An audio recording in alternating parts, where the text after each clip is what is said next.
Huck Fit 22. Who should subscribe? Yeah, that's you.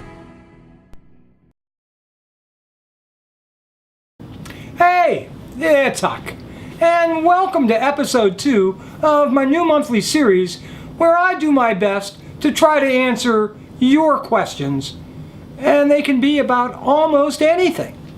Now, I'll be honest, I wasn't quite sure what to expect from the first batch of questions you'd have for me, but after a careful review, I pretty much concluded that you all seem to suffer from some form of troubling mental health disorder. So let's get started. Question number 1 comes from Jason Balls, who says, Huck, a friend of mine is working for a company going through some hard times. This company has not been able to pay the salaried employees now for almost 2 months. What would you do? And is this legal? Now, I'm no attorney, but what I do know is this. Your employer is obligated to pay you by the schedule he promises. So if that's every week or every 2 weeks, then he's got to pay you on time. Makes no difference whether or not his business isn't doing so well this month. It doesn't make any difference whether or not he's on a 6-month trip to Colombia to support his cocaine habit. He's still got to pay. And if he doesn't, well, it's time to call your state labor board and start an investigation. Or your friend can choose to file a civil suit and get his back pay in court. In some states, like Washington, he can even be forced to pay the employee twice as much as he's actually owed. So, for your friend's sake, I hope he lives in Washington. Question number 2. This one's on relationships. Green Fuzz 15 Reloaded asks, how do I stop stalking a guy I once liked? I'm kind of half stalking him. At least I do not pass his house or call him. Well, Green Fuzz 15, it's time to face the facts. And the facts are, this isn't somebody you used to like. This is somebody you're still currently obsessed over. Now, I don't know. I guess I'd just be honest and open up to him and let him know how you feel. And hope that things go well. But the bad news is, he may not like you. And you may have to just leave this poor guy alone. The good news is that if you choose to ignore my advice, well, with all of the social networking features out there today like Twitter and Facebook and Daily Booth and God knows what else, it becomes a lot easier to stalk someone from afar. Lambhoot asks, Huck, do you think humanity will ever discover the complicated inner workings of the female psychology? He gives some examples of what he means here. Like how they jump from thought to thought or change their minds from one extreme to another. Basically, it's something approaching the speed of light. Or how they seem so confident in reaching their conclusions, even though they've never seen any evidence. Well, Lambhoot, I can only tell you that there's only 3 things I know for sure about women. 1, they are always right. 2, they are never wrong. And 3, whatever it is they like, it doesn't seem to come in my size and shape. Now, I've learned to pretty much accept these as part of God's natural laws of the universe. So, I don't know about your size and shape, but I recommend you pay very close attention to rules number 1 and 2. The Andronator asks, Huck, tell us a high school story from when you were young. Well, Andre, thanks a lot for asking. God knows I have a lot of stories to tell. But I think I'm going to save those for some time when I can film them in more detail, with real actors reliving my adventures. In fact, about a year ago, I filmed one such episode, which you can watch by clicking here. I do plan a future Young Huck episode all about a time when I was going to high school and managed to do pretty well in my French classes, even though I never, ever did my homework. I really hope you'll tune in to watch that if I can ever get the people together to get it filmed and posted. A sane Bosserus asks, I like this girl and she likes me. I am pretty sure we want to date, but her parents say no. And she has this stalker who doesn't understand that she doesn't like him, and he would probably stab me to death if I ever asked her out. Well, a sane, welcome to my world. I can really relate to this question, although in my case, it's usually the girl herself who's threatening me with bodily harm. Probably the best advice I can give you is that I've learned from experience that even the best of relationships can present formidable obstacles all by themselves, without all this added drama just to get them started. So you might want to take a fresh look around, seeing if there isn't some other girl you could become interested in who carries a lot less baggage right out of the gate.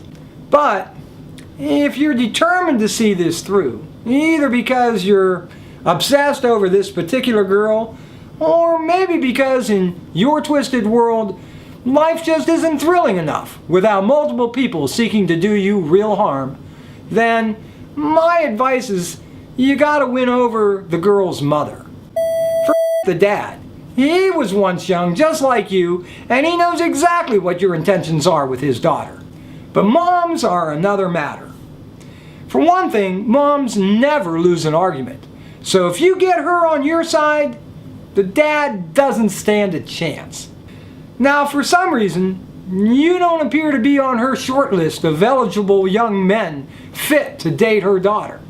So you have to resurrect your character. I suggest that you pick some day when mom is likely home all by herself, and when she comes to the door, you hand her a few brochures of places like Harvard, Yale, and Princeton. And you just explain that you're dropping these off because her daughter was interested in what colleges have sent you applications. And maybe politely ask if it would be okay to stop by tomorrow after your private tennis lesson at the country club to stop in and talk to her daughter for a moment. Now this should get your foot in the door. Don't blow it. As for the stalker, this would be an excellent time to offer free homework help to all of the biggest defensive linemen on the school's football team. The next question comes from Gook987, who asks, why is everyone afraid of socialism? When I came out as a socialist, people in school weren't very nice. Do you agree that there's still a Red Scare? Well, Gook, if it's any consolation, people don't have a real high opinion of any political party right now. I mean, Congress has an approval rating of something like 15%, the lowest in history. One of the problems is that when most people hear the word socialism, they think of communist countries or fascist countries, places with dictators and one-party rule. They don't begin to think of the socialist parties at work in places like Norway, or Denmark, or the Netherlands, even Canada. Places that all offer things like free healthcare, free daycare, 2, maybe 4 paid vacations a year for everyone. In some cases, even free college. Basically, socialists believe that capitalism, if left to its own devices, only can result in the very rich accumulating more and more of the nation's wealth, while millions of others are left destitute, in poverty, and without some basic necessities. One thing I do know is that where it's been tried here, socialism has been pretty doggone popular. I mean, Social Security and Medicare are overwhelmingly supported by the American people, and those are basically socialist policies. Maybe you ought to tell these people that if they've ever visited a national park or gone camping at a state park, if they've ever driven on our nation's highways or bridges, if they've ever benefited from the water located in lakes and reservoirs created by big major dams, if they've ever attended a public school or a state university, well, these are all the result of socialist policies. So, don't Don't let the Michelle Bachmans and Newt Gingriches of the world get you down, Gook. After all, the more we learn about them, the less popular they are. I've got 2 questions left. Reed Doug asks, Huck,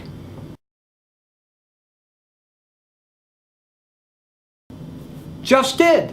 And finally, we come to the last question for today, and that comes from a user named Son of Dumb, who asks, Huck, what is your opinion of religion? Well, I was raised Catholic, and while I can't say that I agree to all the teachings of my church, where I have a problem with religion is when folks of a particular religious philosophy want to impose that philosophy on everybody else. I don't care what it is, Christian, Islamic. America is all about freedom of religion. And so you should be free to practice your religion, and I should be free to practice mine, and somebody else should be free to practice none at all if that's what they choose. What if there were a movement in this country that we all had to adopt the Amish religious way of life? I mean, I don't care if that's how they want to live. I can respect that. But I personally like owning a car. I like having a phone and electricity. And I like having a toilet that flushes. Anyway, that's what I think. Thanks for watching. See you next time. Huck Fit 22. Who should subscribe? Yeah, that's you.